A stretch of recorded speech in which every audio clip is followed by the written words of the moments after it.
Bismillahirrahmanirrahim. Assalamualaikum warahmatullahi wabarakatuh. Halo teman-teman, jumpa lagi di channel Berkah Minopam. Nah, kali ini kita akan sedikit sharing tentang kenapa sih tong ini dibalik. Dia sudah ada tutupnya. Nah, akan kita bahas di video ini teman-teman. Kenapa tong ini kita tutup? Ini ada alasan sendiri di pembuatan tong. Yuk, satu ini bawaan sana dulu, Lek. Nah,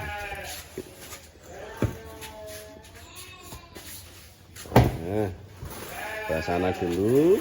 Ini dikasihkan makan ternak sih. Ini adalah complete feed teman-teman, atau bisa sebut pakan kering walaupun rada semi lembab sedikit. Jadi alasan kita dibalik seperti ini teman-teman, agar tidak berembun. Biasanya kalau kita tutup di ini ya, kita balikan dulu.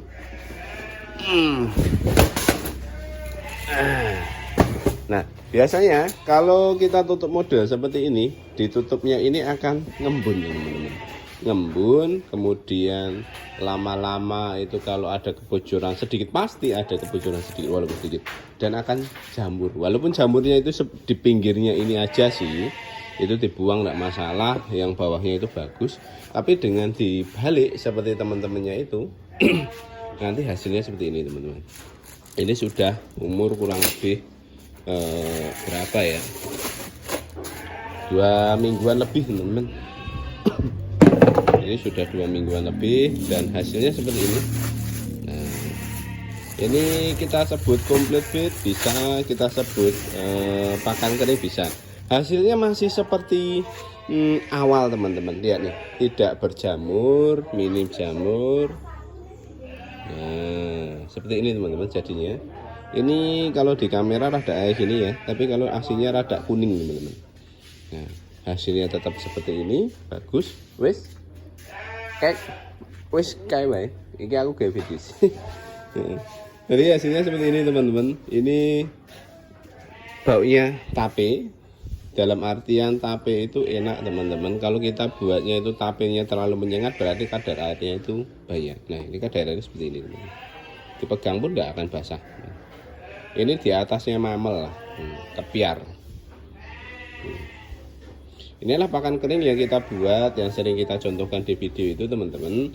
Ini jatuhnya per kilo 2000 dengan catatan buat sendiri dan belinya itu tonase. Kalau belinya ecer, ketemunya lebih dari 2500 teman-teman. Di setiap daerah harganya beda ya, jadi bahan-bahan yang kita gunakan itu beda, dan kemungkinan ketika diracik itu tentu harganya juga berbeda juga. Ini bahan ini terdiri dari kebanyakan ampas jagung. Ampas jagung itu yang diambil tapiokanya itu. Nah, ini ampasnya sama, masih ada sisa-sisa sedikit jagungnya. Jadi bagus untuk breeding, karena memang kita tujuannya adalah breeding. Yang kita kejar adalah di susu teman-teman. Jadi kita perbanyak karbohidrat dan serat untuk ini. Nah, ini untuk pemberiannya. Nah, di tempat kita sebanyak kurang lebih berapa ya teman-teman, 3 onan lah, 3 onan. Hasilnya tidak sampai 2000 sih, karena tenaga kita yang dihitung ya sampai 2000 kayak gini. Ya lumayan lah teman-teman, daripada kita beli pakan konsentrat jadi yang harganya 150.000 pun malah lebih mahal dibandingkan ini. Mending kita buat sendiri, lebih ngirit seperti itu. Teman-teman bisa buat seperti ini dengan versi simple, yaitu dengan beli konsentrat yang harganya cenderung rada murah, katakan 120.000. Itu nanti dicampur dengan ampas jagung, kemudian ditambahi kopra kayak gitu, nanti sudah bagus. Ampas jagung, ampas bir, kopra, tambahi polar sedikit, nanti jadinya sudah bagus banget teman-teman. Kalau teman-teman kesusahan bahan lo ya, kebanyakan teman-teman ngejar di saya, mas bahannya nggak ada ini kayak gitu. Nah, buat aja yang versi simple seperti itu teman-teman. Ya kalau ada sih ampas jagungnya ada ya, karena pokoknya kita tetap ampas jagung seperti ini. Seperti tai graji kalau orang-orang bilang. Nah, ini teman-teman, jadi tujuan dari dibalik itu biar seperti ini. Ini sudah 2 mingguan lebih, dia tidak berjamur, kita balik biar menghindari apa ya namanya, ngeringet teman-teman, ngembun kayak gitu loh. Yang ditutupnya ini biasanya basah. Nah, ini enggak kan, karena kita balik. Jadi tujuannya seperti itu. Ini mau diawetkan tahan berapa lama mas? Ini tahan sampai berbulan-bulan teman-teman. Mau 2 bulan, 3 bulan, setengah tahun awet. Jadi dalam pembuatan pakan komplit, silase dan sebagainya, yaitu yang paling penting adalah kontrol kadar air. Jadi tidak bisa kalau bikin silase itu hanya rumput aja, dimasukkan ke dalam tong, ditaburi bekatul. Lah itu ada tujuannya teman-teman. Bisa jadi, tapi tidak untuk jangka panjang. Kalau jangka panjang atau kok jangka panjang sih? Tidak untuk durasi waktu yang lama. Jadi teman-teman kalau mau bikin silase atau komplit feed, pokoknya dengan hijauan itu, sedikit tip dari saya yaitu, kalau bikin itu kita lihat ini untuk awet seberapa lama. Yang pasti kalau rumput hanya dicacah dimasukkan ke sini, dia tidak bertahan lama. Kalau sudah 2 minggu, baunya nggak karuan teman-teman. Idealnya itu di bawah seminggu harus habis. Nah, dengan pengaturan kadar air yaitu penambahan seperti ini, saya biasanya makainya untuk nyerap kadar airnya pakai seperti ini teman-teman. Saya tambahkan kurang lebih, lihat kondisi rumputnya.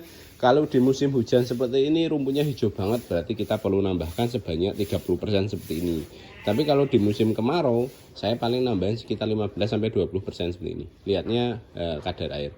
Rumput itu walaupun kita layukan berdirikan, tapi di batangnya itu tetap daunnya banyak banget teman-teman. Jadi perlu penambahan dan kering.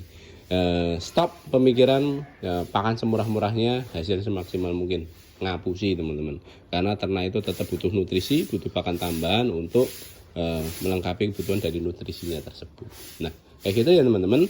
Jadi seperti ini tujuannya, hasilnya biar seperti ini sudah ke kuning-kuningan loh teman-teman, kuning-kuningan awet, tidak berubah warna karena kita memang pemberian probiotik kering. Nah saya tidak menggunakan lagi probiotik basah dalam arti seperti E4 dan lainnya, karena bahan yang saya gunakan ini cenderung basah awalnya, atau rumput itu juga basah, kita tambahkan bahan basah berarti kita akan boros di bahan kering. Nah makanya kita pakai yang probiotik kering, tinggal nyampur seperti ini. Nah kan, dah gitu aja teman-teman, sedikit sharing. Nah ini dia hasilnya, semoga bermanfaat, sekedar sharing ringan. Kita akan sharing-sharing lagi tentang hal-hal lain, atau teman-teman bisa ngasih ide untuk pembuatan konten apa gitu, monggo silahkan. Yuk, salam sukses, salam ngarit untuk peternak Indonesia. Yuk, dadah.